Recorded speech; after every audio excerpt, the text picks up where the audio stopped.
I am Dr. Madhusudan, MDDM consultant gastroenterologist and a therapeutic endoscopy surgeon at Medicare Hospital.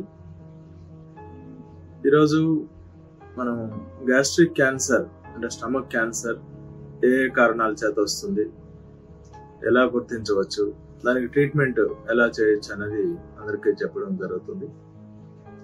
ఈ gastric cancer, stomach cancer అనేది ఆహారపు అలవాట్ల వల్ల, కొన్ని ఇన్ఫెక్షన్ల వల్ల మరియు జెనెటిక్ ఫ్యాక్టర్స్ వల్ల కూడా వస్తుంది. అసలు ఈ స్టమక్ క్యాన్సర్ అనేది దాదాపు మేజర్ క్యాన్సర్లో, ప్రపంచం అంతా కూడా వచ్చే క్యాన్సర్లో ఒక లీడింగ్ కాజ్ 5-6 కారణాల్లో ఒకటిగా స్టమక్ క్యాన్సర్ ఉంటుంది. ఈ స్టమక్ క్యాన్సర్ దాదాపుగా 5 to 10% పీపుల్ స్టమక్ క్యాన్సర్ తో రావడము.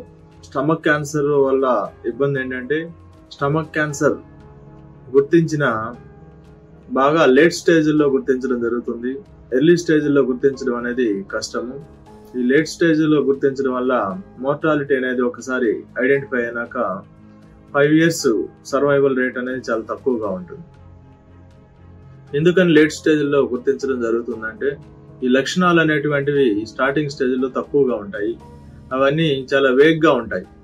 మనుషులకి కడుపు ఉబ్బరంగా ఉండడము, కడుపు బ్లోట్ అయినట్టు ఉండడము, నొప్పి తక్కువగానే ఉండడము, మరియు అప్పుడప్పుడు మోషన్ నల్లగా రావడము, ఆకలి తగ్గడము, కొంచెం తింటే కడుపు ఫుల్ అయిపోవడం. కానీ ఆ లక్షణాలన్నీ కూడా నార్మలే అనుకుంటూ వాటిని సరిగా గుర్తించలేని పరిస్థితి ఉంటుంది.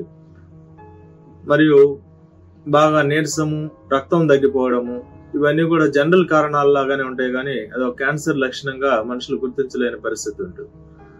సో ముఖ్యంగా ఆకలి తగ్గిపోవడం కానీ, తక్కువగా తినగలడం కానీ, ఎక్కువ తినలేకపోవడము, తర్వాత కడుపు నొప్పి కానీ, మోషన్ నల్లగా రావడము, తారులాగా రావడము, మరియు రక్తం బాగా తగ్గిపోవడము, అలసట అంటే జనరల్ గా నార్మల్ గా అనుకుంటూ ఉంటారు.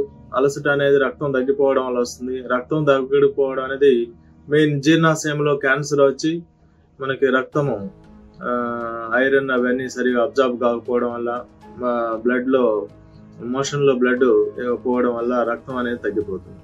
ఇవన్నీ సాధారణ లక్షణాలు అనేది గుర్తించకపోవడం వల్ల క్యాన్సర్ అనేది లేట్ స్టేజ్ లో గుర్తించడం, అడ్వాన్స్ స్టేజ్ అయ్యేసరికి దానికి సరైన ట్రీట్మెంట్ ఇవ్వలేకపోవడం వల్ల మనిషి యొక్క లైఫ్ స్టైల్ అనేది తగ్గిపోతుంది.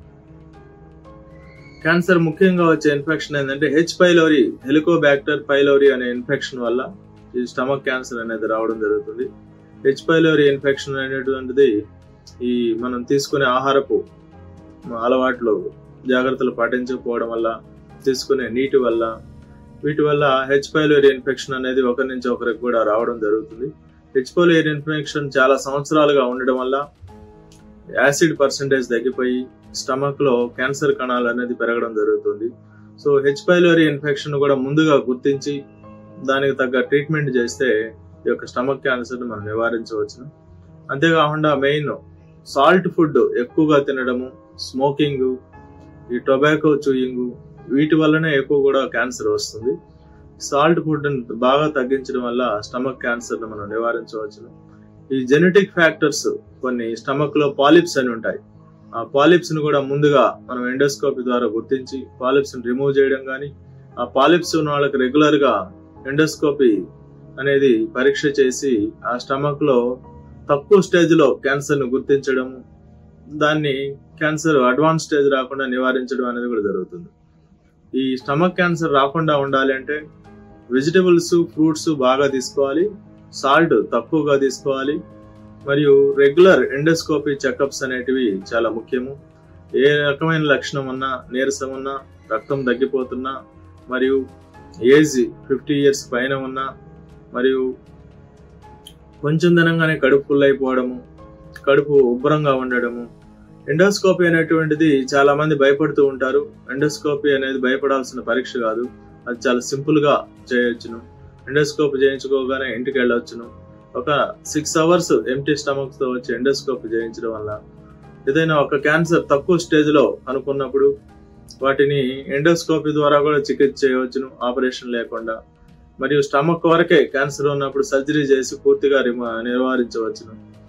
మరియు ఏదైనా అడ్వాన్స్ స్టేజ్ లో ఉన్నప్పుడు కీమోథెరపీ మందులు ఇచ్చి మరి ఎక్కువ పెరగకుండా కూడా మనం స్టమక్ క్యాన్సర్ ని ట్రీట్మెంట్ చేయవచ్చు. ఇవన్నీ కూడా మెయిన్ ముఖ్యంగా ఎండోస్కోపీ గురించి భయపడకుండా మరియు వాటి యొక్క ఈ రకరకాల ఆహారపు అలవాట్ల గురించి ప్రజలందరూ అవగాహన పెంపొందించుకొని మరియు ఈ స్టమక్ క్యాన్సర్ పట్ల అవగాహన ఉండి ఈ లక్షణాలు ఏమున్నా కూడా వాటి పట్ల అశ్రద్ధ చేయకుండా మెయిన్ రక్తహీనత, నీరసము మరియు కడుపుబ్బరము ఇలాంటి గ్యాస్ట్రిక్ ట్రబుల్ లక్షణాలు అనుకొని వాటికి గ్యాస్ట్రిక్ మాత్రలు ప్యాంటాప్రోజోల్ అలాంటివి కంటిన్యూగా వాడకుండా ఒకసారి ఎండోస్కోపీ చేయించుకొని ఆ క్యాన్సర్ ని ముందే కనుక్కొని మనం క్యాన్సర్ ని కానీ నివారించగలిగితే ప్రజల యొక్క ఈ లైఫ్ స్టైల్ అనేది బాగుంటుంది, వాళ్ళ యొక్క ఫ్యామిలీ మీద బర్డన్ తగ్గుతుంది మరియు ఫైనాన్షియల్ గా కూడా కొంత మనం ఇబ్బందులు లేకుండా నివారించవచ్చును. ఇది అందరూ ఈ విషయాన్ని గుర్తించుకోగలరని తెలియజేస్తున్నాను. Thank you very much.